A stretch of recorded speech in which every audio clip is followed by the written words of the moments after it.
મહારાજ ભગતજીને ફેંટો બંધાવે છે. બીજે દિવસે શ્વેત વૈકુંઠદાસજીએ તથા નારાયણચરણદાસજીએ સારસ્વતનો પાઠ લીધો. તે પ્રથમ ભગતજીની પૂજા કરી, હાર પહેરાવ્યો અને ભગતજીને રાજી કર્યા. ભગતજીએ તેમને કહ્યું, બ્રહ્મચર્ય પાળજો, એ નિયમ દ્રઢ કરશો. તેણે કરીને સર્વે વાતની સિદ્ધિ થશે. પછી ભગતજી માટે થાળ આવ્યો. તે જમીને ભગતજી મહારાજશ્રીના દર્શને આવ્યા. મહારાજશ્રીએ તેમને ફેંટો બંધાવ્યો અને કહ્યું, એક દિવસ નડિયાદ રહેજો અને પછી અમદાવાદ જઈને સુખેથી સર્વેને વાતો કરી એકાંતિક ધર્મ પ્રવર્તાવજો. ભગતજી વરતાલથી નીકળ્યા, બોરીઆવી આવ્યા અને ત્યાંથી નડિયાદ પધાર્યા. સ્વામી વિજ્ઞાનદાસજી વરતાલ આવ્યા ન હતા, કારણ તેમને જોઈ સાધુ ઉપાધિ કરે એટલે તેમને મહમદપુરા એટલે કે ઝીંડવાપરા રાખ્યા હતા. તેમણે બોરીઆવી ભગતજીના દર્શન કર્યા. ભગતજી નડિયાદ પધારવાના છે તે સમાચાર ઝવેરીલાલભાઈને આગળથી આપ્યા હતા, એટલે ઘેર સર્વ તૈયારી કરી સ્ટેશને લેવા આવ્યા. ભગતજી તેમને ઘેર ઉતર્યા. બીજે દિવસે મંદિરમાં દર્શન કરી આવ્યા પછી પોતે મહુવા જવાનો વિચાર કર્યો. એટલે સૌએ કહ્યું, આચાર્ય મહારાજે અમદાવાદ જવાની આજ્ઞા કરી છે, ત્યાં જવું જોઈએ. ત્યારે ભગતજી કહે, અમદાવાદમાં રસોઈ આપવી જોઈએ તો જવાય. એટલે ઝવેરીલાલભાઈએ કહ્યું, રસોઈ હું આપીશ, માટે અમદાવાદ તો જરૂર જઈએ. પછી જવાનું નક્કી કર્યું.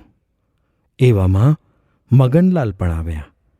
તેમણે શેર ઘીના લાડુ કર્યા અને સૌ જમ્યા. પછી 4ની ગાડીમાં અમદાવાદ જવા માટે સૌ સ્ટેશને ગયા. અમદાવાદમાં અદ્ભુત ઉત્સવ.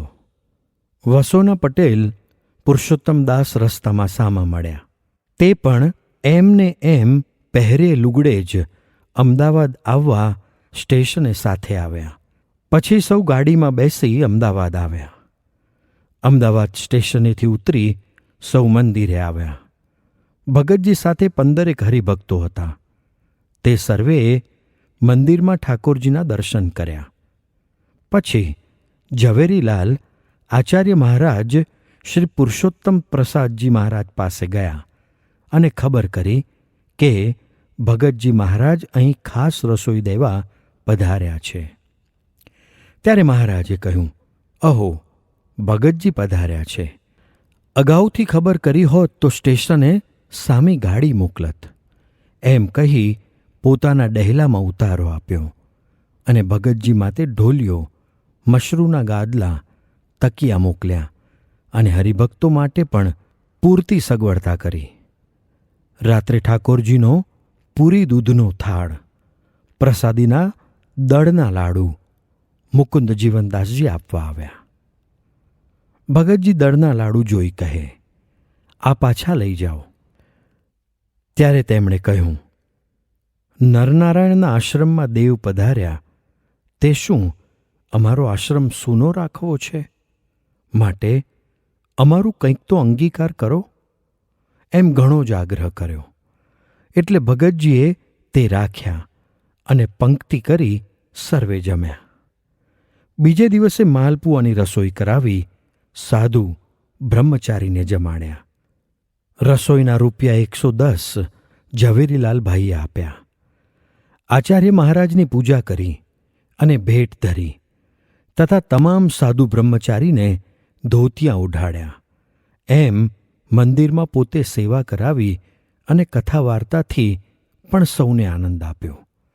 અમદાવાદમાં આમ બ્રહ્મયજ્ઞની શરૂઆત થઈ.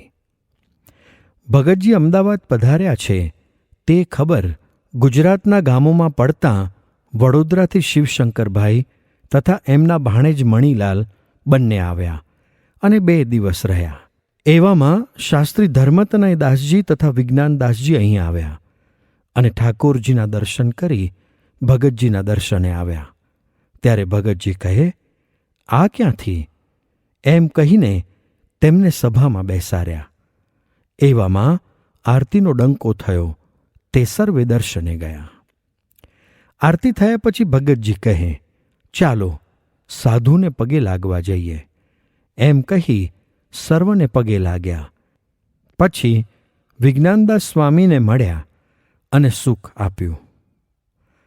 બીજે દિવસે ભગતજીના આસને વિજ્ઞાનદાસજી તથા ધર્મતનયદાસજી સવારમાં પગે લાગવા ગયા.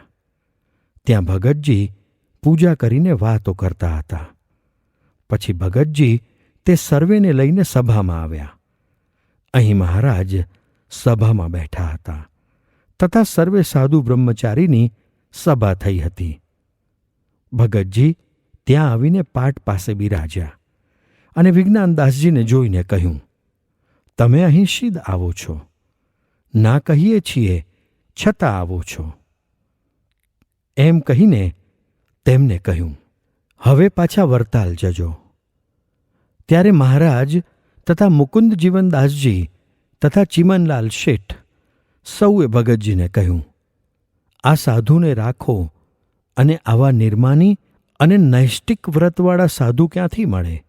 માટે અહીં આપ છો ત્યાં સુધી રાખો. એટલે ભગતજીએ હસતાં હસતાં તેમને રહેવાની આજ્ઞા કરી. વિજ્ઞાનદાસ સ્વામીને તો ભગતજીની મૂર્તિ સિવાય બીજે વૃત્તિ જ નહીં. અને ભગતજી હસ્યા ત્યારે પોતે ભગતજીનો અંતરનો અભિપ્રાય પોતાને રાખવાનો છે એ સમજી ગયા. ભગતજીએ સભામાં વાતો કરી અને પછી ઉતારે આવ્યા. ત્યારે ચિમનભાઈ શેઠે તેમને કહ્યું, ભગતજી મહારાજ, આવા નિર્માની સાધુને તમે સુખ કેમ નથી આપતા અને પાસે કેમ રાખતા નથી? ત્યારે ભગતજી કહે, આવા તો 25 સાધુ છે, તે ક્યાં રાખીએ પાર પડે એમ છે, માટે તે તો છેટા સારા.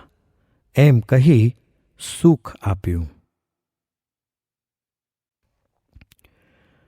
ભગતજીએ ચાતુર્માસના નિયમ આપ્યા. નિયમની એકાદશીને દિવસે વડોદરાથી શિવશંકરભાઈ, ગોવિંદભાઈ, ઉલ્લાસરામભાઈ, છોટાલાલ, હરગોવિંદ, બાબુભાઈ વગેરે આવ્યા. તેમને જોઈ ભગતજી બહુ જ રાજી થયા અને કહ્યું, આવ્યા તે સારું થયું. એમ કહીને પાસે બેસાડી ઘણી વાતો કરી. પછી બધા હરિભક્તોને લઈ મહારાજના દર્શને ગયા. ત્યારે મહારાજશ્રીએ ભગતજીને કહ્યું, એક મારું વચન રાખો અને આવતીકાલે તમારે બધાએ અમારા સાથે જમવું. ત્યારે ભગતજી કહે, રસોઈનો જે ખર્ચ થાય તેટલા રૂપિયા ઠાકોરજીના થાળના લેવા. આચાર્ય મહારાજે એ કબૂલ કર્યું. પછી ભગતજીએ કહ્યું, આજે નિમી એકાદશી છે, માટે સર્વને નિયમ આપીએ. એમ કહી શિવશંકરભાઈને 1 માસના ધારણા પારણા, ઉલ્લાસરામભાઈને 25 માળા ફેરવવાનો અને ચતુરભાઈને કહ્યું, તમારે ભાદરણના પુરુષોત્તમનો સંબંધ ન રાખવાનો નિયમ અને તમારા અને એના 4 નેત્ર ભેગા થાય તો 1 ઉપવાસ કરવો એવો નિયમ.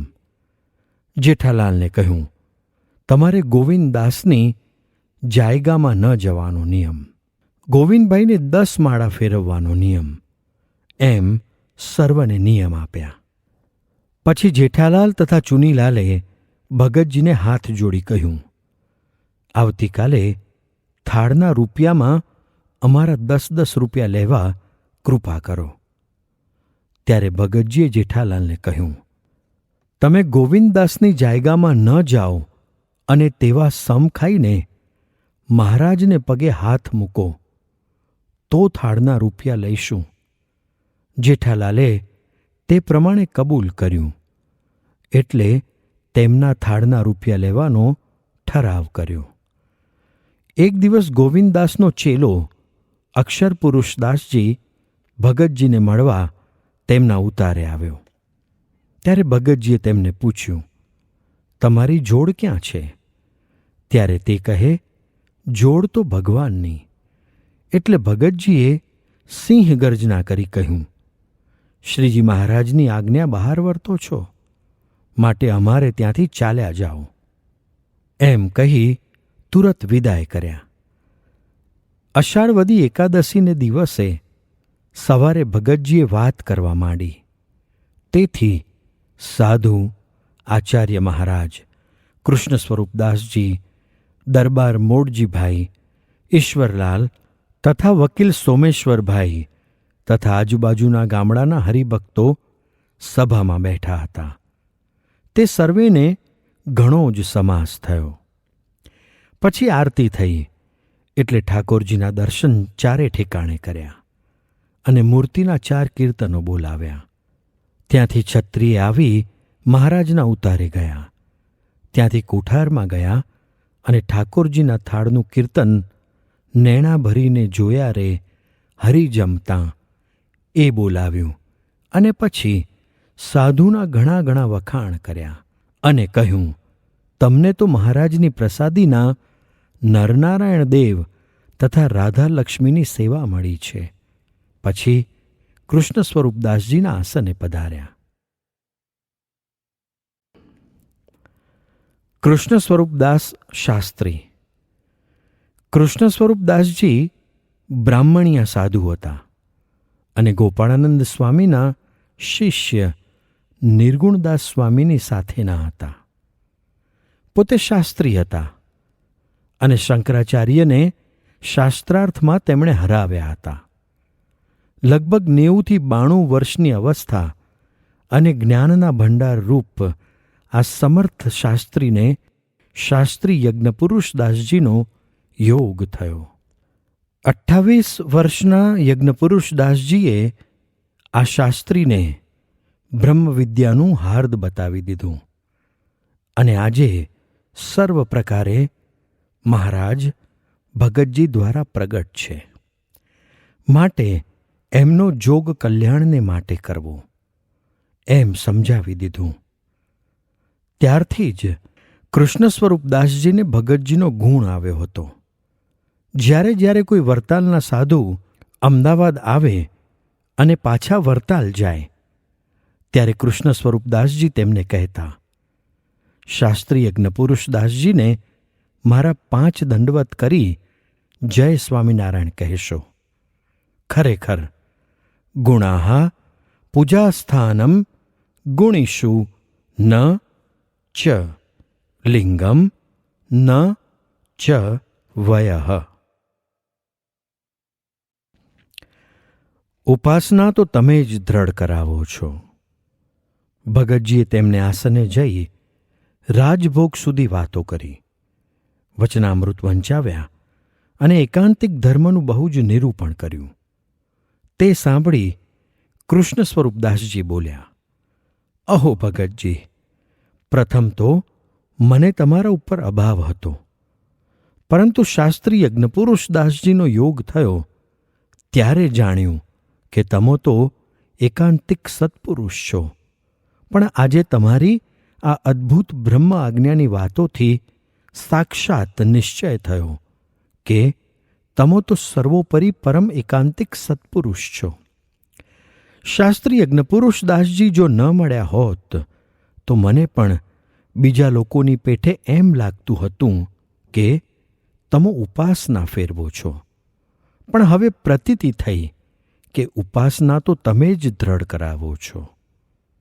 ત્યાં બેઠેલા તમામ સાધુ, પાર્ષદ અને બ્રહ્મચારીને પણ પ્રતીતિ થઈ કે આવા પુરુષ હાલમાં કોઈ નથી. એમ અમદાવાદમાં બ્રહ્મસુખનું સદાવ્રત શરૂ કર્યું.